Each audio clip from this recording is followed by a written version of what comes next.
नमस्कार दर्शकों, आप सभी का बहुत बहुत स्वागत है। सभी को जय श्री राम।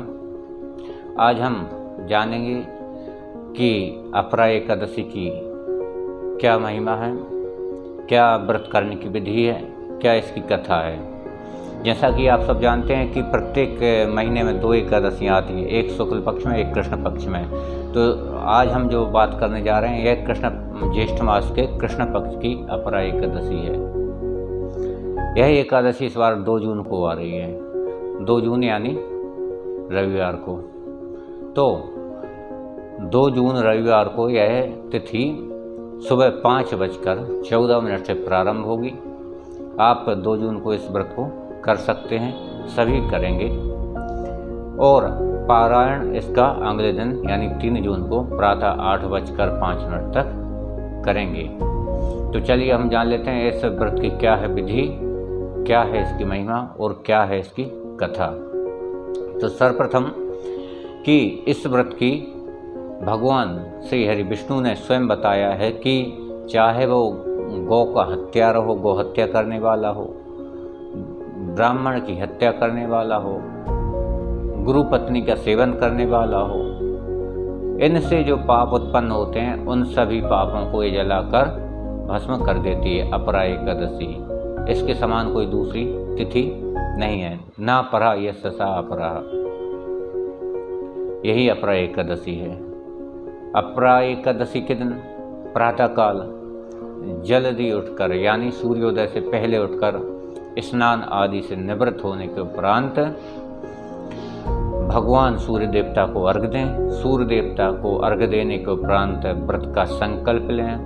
व्रत के संकल्प के उपरांत किसी मंदिर में या फिर अपने घर के ही मंदिर में भगवान श्री हरि का माता लक्ष्मी के साथ पूजन करें। उनको षोडशोपचार से उनका पूजन करें, धूप दीप नैवेद्य आदि से पूजन करें। उसके बाद भगवान का कीर्तन, भजन, चिंतन, मनन आदि करते रहें और रात्रि जागरण करना चाहिए, क्योंकि रात्रि जागरण की विशेष महिमा कही गई है। अगर हम सो जाते हैं तो यह व्रत हमारा खंडित हो जाता है, इसलिए रात्रि जागरण करना चाहिए। और रात्रि जागरण करते समय भी कोई दूसरा काम न करते हुए भगवान का कीर्तन भजन करना चाहिए। और इस एकादशी के दिन हमें बुरे व्यक्तियों से, जो व्यभिचारी व्यक्ति हो, दुष्टात्मा व्यक्ति हो, ऐसे व्यक्तियों के संगति से उस दिन दूर रहना चाहिए।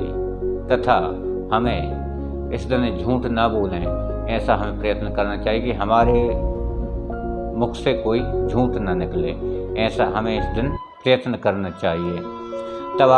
तभी हमारी इस व्रत की सार्थकता है। अन्यथा केवल भूखे रहने से व्रत की सार्थकता नहीं हो सकती, क्योंकि भूखे तो बहुत सारे प्राणी इसमें रहते हैं, जिनमें जीव जंतु भी आ जाते हैं, पशु पक्षी भी आ जाते हैं, जो कई कई दिनों तक भूखे रहते हैं, जिनको दाना नहीं मिलता। तो इस एकादशी का महत्व ऐसा ही है कि हमारी 5 कर्मेंद्रियां, 5 ज्ञानेंद्रियां और 1 मन, इन एकादश इंद्रियों के द्वारा ही हम इस व्रत को करें, तभी इस व्रत की सार्थकता है। इन सभी को बस में करके जो व्रत किया जाए वह एकादशी है। एकादश का अर्थ ही होता है 11, इसलिए हमारी 5 कर्मेंद्रियां और 5 ज्ञानेंद्रियां और 1 मन, क्योंकि मन के ही द्वारा इंद्रियां चलती हैं। अगर मन ने किया कि हमें ये खाना है तो खा लेते हैं, मन ने किया कि यहाँ जाना है तो चले जाते हैं, अर्थात हम मन के बस में रहते हैं। इसलिए मन को कंट्रोल रखना बहुत आवश्यक है इस दिन। तो ये तो हो गई इसकी महिमा और इसकी विधि। अब हम इसकी कथा जान लेते हैं। तो कथा का वर्णन आता है कि एक महिध्वज नाम का राजा था। वह बहुत धर्मात्मा था, लेकिन उसका एक छोटा भाई था जो कि दुष्ट था, बहुत दुष्ट था, और अपने भाई को मारकर स्वयं उसके राज्य सिंहासन पर बैठना चाहता था। तो एक दिन उसने मौका पाकर अपने भाई की हत्या कर दी और उसको मारने के उपरांत जंगल में ले जाकर एक पीपल के पेड़ के नीचे उसको गाड़ दिया। जब राजा की अकाल मृत्यु हुई तो राजा को प्रेत योनि मिल गई। प्रेत योनि के द्वारा वह सभी नागरिकों को, आने जाने वाले लोगों को परेशान करने लगा, उनको दिखने लगा। तो एक दिन वहाँ से एक ऋषि गुजर रहे थे जिनका नाम धूम ऋषि था। तो वह वहाँ से गुजर रहे थे उस पेड़ के नीचे से। तो जब उन्होंने देखा कि वह पेड़ उस पीपल के उस प्रेत को देखा कि वह पीपल के पेड़ पर लटका हुआ है, तो उनको देखकर दया आई, क्योंकि संत तो दयालु होते हैं। और उन्हें अपने तपोबल के द्वारा जान लिया कि यह प्रेत कौन है और कैसे इसकी दुर्गति हुई है। तो उन्होंने अपने तप के प्रभाव से उस प्रेत को मुक्त कर दिया। अपने तप का जो फल था उस प्रेत को दे दिया, जिससे वह प्रेत मुक्त होकर एक दिव्य विमान में बैठकर स्वर्गलोक को चला गया। लेकिन उस तप का फल क्या था? तो कहते हैं कि धूम ऋषि जो थे वह अपरा एकादशी का व्रत करते थे, इसलिए उस व्रत का पूरा जो फल था उस प्रेत को दे दिया, जिससे वह दिव्य देह पाकर विमान में बैठकर भगवान के धाम को चला गया। तो इस प्रकार इस व्रत की महिमा कही गई। यदि आप भी इस कहे हुए कथन के अनुसार व्रत करेंगे तो निश्चित ही पूरा फल आपको इसका प्राप्त होगा, इसमें कोई संशय नहीं है।